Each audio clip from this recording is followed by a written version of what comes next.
ایک بادشاہ نے اپنے دربار میں اعلان کیا کہ جو انسان جھوٹ بولتے ہوئے پکڑا جائے گا اس کو 5 دینار جرمانہ ہوگا۔ لوگ ایک دوسرے کے سامنے بھی جھوٹ بولنے سے ڈرنے لگے کہ اگر جھوٹ بولتے ہوئے پکڑے گئے تو جرمانہ نہ ہو جائے۔ ایک دن بادشاہ اور وزیر بھیس بدل کر شہر میں گھومنے لگے۔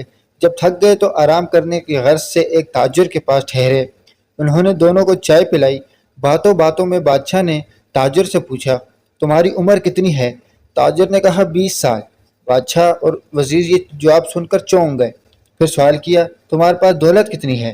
تاجر نے کہا 70,000 دینار۔ تمہارے بچے کتنے ہیں؟ تاجر نے جواب دیا صرف ایک۔ محل واپس آ کر بادشاہ نے درباریوں سے تاجر کی زندگی کے بارے میں سب کچھ معلوم کرنے کا حکم دیا۔ جب تاجر کی ذاتی زندگی معلوم کی گئی تو سب کچھ تاجر کے بیان سے مختلف تھا۔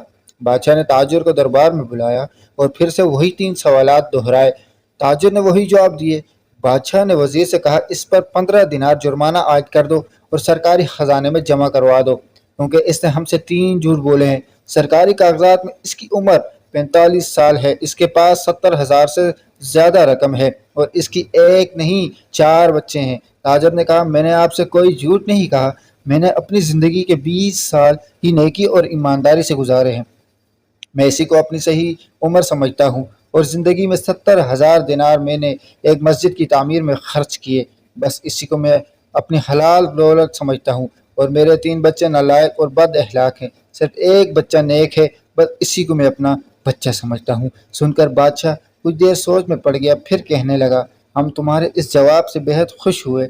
تم نے اپنی بات سے ہمیں احساس دلایا کہ صرف وہی وقت شمار کرنے کے لائق ہے جو نیک کاموں میں گزر جائے، صرف وہی دولت قابل اعتبار ہے۔